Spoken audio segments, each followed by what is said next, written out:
अब बलराम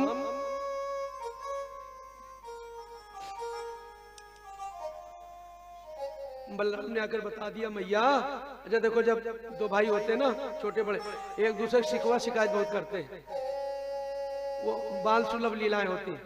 जैसे छोटे ने कुछ किया तो वो बड़के वाले ने ठोक दिया, शिकायत। मतलब आपस में रहते तो साथ में, लेकिन कोई अगर शिकायत वाली बात है तो चूकेंगे नहीं, पहुंचा देंगे। और पहुंचाने के बाद ऐसे खुश होंगे जैसे प्रधानमंत्री को कोई चिट्ठी लिख के खुश होता है। अब शिकायत हो गई, अब मैया क्या कह रही, लाला क्या तेरे यहां माखन मिश्री दूध दही की कमी है जो तू मिट्टी खावेगा? अच्छा ये खाए की मिट्टी? भगवान का यह जो अवतार हुआ है, ध्यान से सुनिएगा, यह रजोगुण प्रधान अवतार है। इसमें धर्म की स्थापना के लिए परित्राणाय साधूनां विनाशाय च दुष्कृतां धर्म संस्थापनार्थाय संभवामि युगे युगे, संभवामि युगे युगे। ये अवतार ही निमित्त हुआ है कि धर्म की स्थापना करनी है और अधर्म का नाश करना है। तो इसमें देखिए, नष्ट करने के लिए संहार भी करना पड़ेगा। तो एक भाव तो ये है, इसलिए मिट्टी को खाया इसलिए है कि ब्रज रज को खाया है कि देखिए, इसको खाने से, रज के खाने से रजोगुण के कार्य हम अच्छे से संपन्न कर पाएंगे।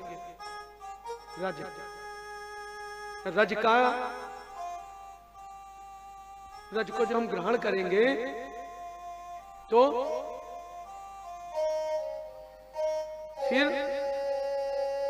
हमारे अंदर वो स्थिति आ जाएगी।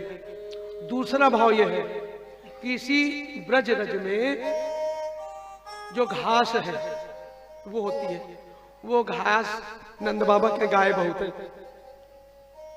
वो घास इसी रज में से ही उत्पन्न होती है। और वो हरी हरी जो घास है वो हमारी गैया खाती है और कितना मीठा मधुर दुग्ध देती है। तो यही घास तो खाती है, इसी रज से ही तो ये घास उत्पन्न हुई है, जिसके कारण गाय इतना मधुर दुग्ध देती है। एक भाव ये है।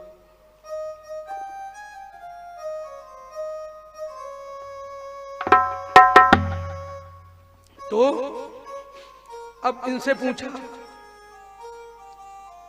तो ये बोले पहले सीढ़ी लाया। तो बलराम ने कहा नहीं मैया खाई है। इसे पूछा नहीं खाई। चले सही बताओ। मैया पीछे पड़ी है तो कह रहे नहीं दादा गलत बता रहे। अब वो क्या कह रहे हैं, नहीं मैया, जैसे किसी की जो है बात अगर गलत साबित हो रही हो, सिद्ध हो रही हो, तो कहेगा भैया खोल के देख लो ना। मैया माटी खाई है, झूठ बोल रहा है। बोले खाई है,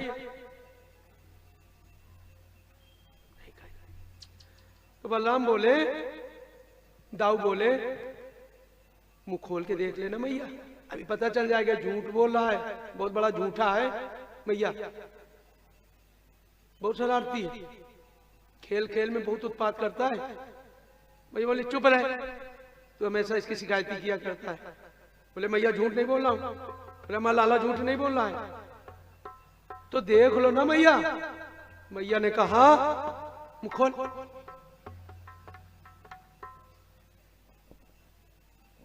जैसे ही मुंह खोला, भगवान को ब्रह्मांड के दर्शन होने लगे। भगवान का चतुर्भुज स्वरूप उस मुख के अंदर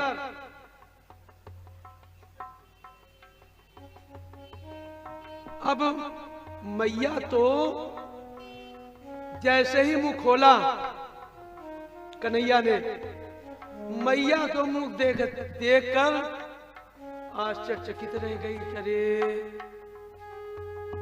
ये तो तीनों लोकों का मालिक है। मैया आश्चर्य, देखो उसकी स्थिति असामान्य हो गई। अब कन्हैया क्या सोच रहे हैं कि हम तो आए थे माखन मिश्री खाने, यहाँ लीला धाम पे आए थे, और मैया ने अगर हमको भगवान समझ लिया तो दुलार तो करेगी नहीं, हमको भगवान समझ के एक जगह बैठा देगी। ओम जय जगदीश हरे।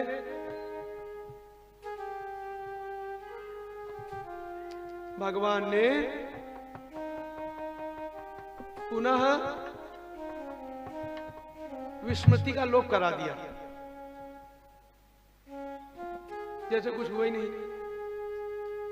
और जितना वो चित्त में वो ब्रह्म दर्शन, भगवान के विराट स्वरूप के दर्शन किए थे, वह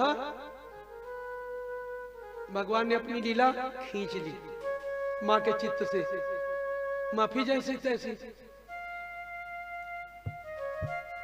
अब मैया तो मैया है, मैया शिकायतें सुनती भी है और अंदर से चाहती भी बहुत है।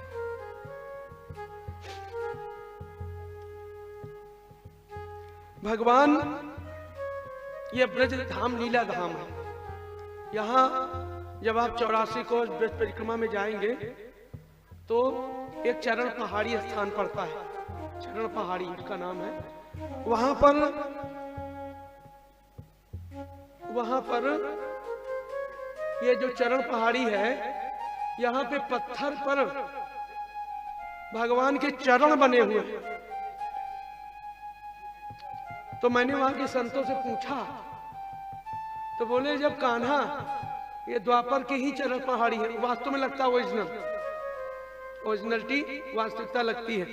तो बोले जब कन्हैया बांसुरी बजाते थे तो ये पाषाण भी ये पिघल कर द्रवीभूत हो जाते थे, द्रव रूप में हो जाते, द्रवीभूत हो जाते थे पाषाण।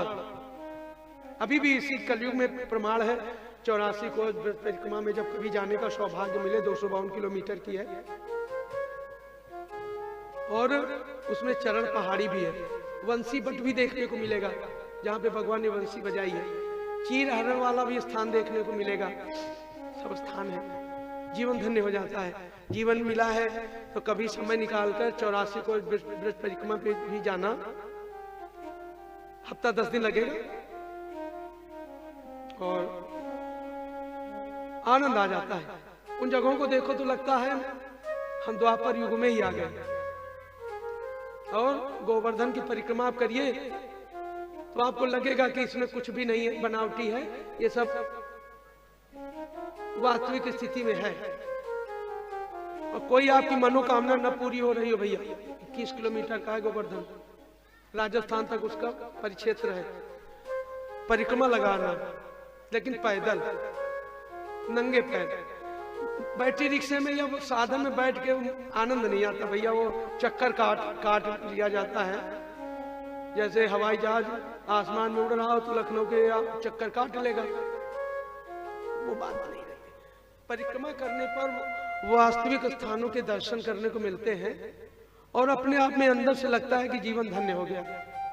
मुझे एक बार अवसर मिला, फिर इच्छा होती है फिर प्रभु माँ के बिहारी फिर दर्शन करवाएंगे। उसमें समय थोड़ा ज्यादा लगता है, लेकिन जाना चाहिए। मनोरथ कोई है, आज गोवर्धन लीला भी है, गोवर्धन पूजा। तो